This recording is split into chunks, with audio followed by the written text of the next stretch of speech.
देखिए, हम सुबह सुबह तैयार होकर के आ गए हैं और विधानसभा का ये सत्र अब की बार धर्मशाला में जो आयोजित किया गया है और इसमें पूरी तैयारी के साथ विपक्ष सरकार के सामने है। बहुत महत्वपूर्ण विषयों पर चर्चा होगी, बहुत महत्वपूर्ण विषयों पर नोटिस हमने दिए हैं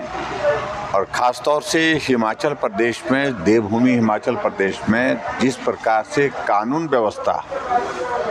की हालत हुई है इन 3 सालों में, दिन दहाड़े गोलियां चल रही हैं, लूट की घटनाएं हैं, उसके बाद खनन माफिया, उसके बाद चिट्टा माफिया इस तरह से हावी हो गया है जहां सरकार का कोई नियंत्रण नहीं रह गया है, प्रमुख मुद्दा है। और उसके अलावा हिमाचल प्रदेश में पंचायतों के चुनाव जो इस महीने में हो जाने चाहिए, लेकिन डिज़ास्टर एक्ट का हवाला दे करके कि डिज़ास्टर एक्ट हमने लगा के रखा है और इस कारण से हिमाचल प्रदेश में आपदा प्रभावित लोगों के लिए मदद करने के लिए हमारे पास जो है वो समय नहीं है, उनके लिए हम ज़्यादा ध्यान देना चाह रहे हैं। ऐसा बहाना लगा करके पंचायत के चुनाव टालने की कोशिश कर रहे हैं, क्योंकि चुनाव का परिणाम इनको अच्छी तरह से मालूम है कि जब चुनाव होंगे तो हारेगी कांग्रेस। इसके अलावा जो कांग्रेस पार्टी का जो 3 साल का कार्यकाल जो रहा है अत्यंत निराशाजनक रहा है, जहां हिमाचल प्रदेश में हर जगह हम देख रहे हैं कि सारे विकास के कार्य रुके पड़े हुए हैं। इन तमाम मुद्दों को लेकर के चर्चा होगी और सबसे बड़ी बात जो भ्रष्टाचार चरम सीमा पर इस सरकार में हुआ है, लूट की छूट जो है ऊपर से नीचे तक हो गई है। ये तमाम मुद्दे इस बार के विधानसभा के सत्र के रहेंगे। एक आखिरी सवाल रहेगा। अरुणाचल प्रदेश की एक महिला को चीन में डिटेन किया गया है और भारत सरकार ने कड़ा एतराज़ उस पर जताया है और कहा है कि अरुणाचल भारत का भी हिस्सा है। आप किस तरह देखते हैं चीन की इस हरकत को? देखो, इसमें मुझे तो सिर्फ इतना कहना है कि केंद्र सरकार इस सारी चीज़ के बारे में सजग है और केंद्र सरकार ने जो कम्युनिकेशन वहाँ देना था, चाइना को जो देना था, जिस तरह से देना था वो दे दिया गया है और मुझे लगता है कि इसमें केंद्र सरकार हमारी मजबूती के साथ फैसला लेकर के जो है वो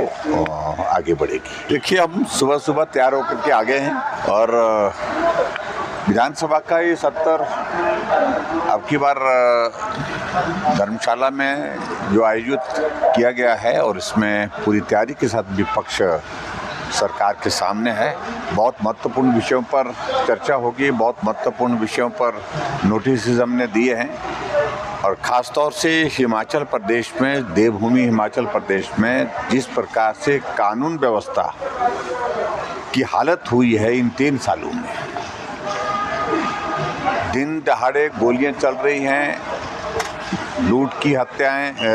की घटनाएं हैं, उसके बाद खनन माफिया, उसके बाद चिट्टा माफिया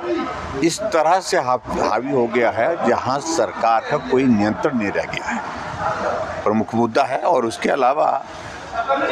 हिमाचल प्रदेश में पंचायतों के चुनाव जो इस महीने में हो जाने चाहिए, लेकिन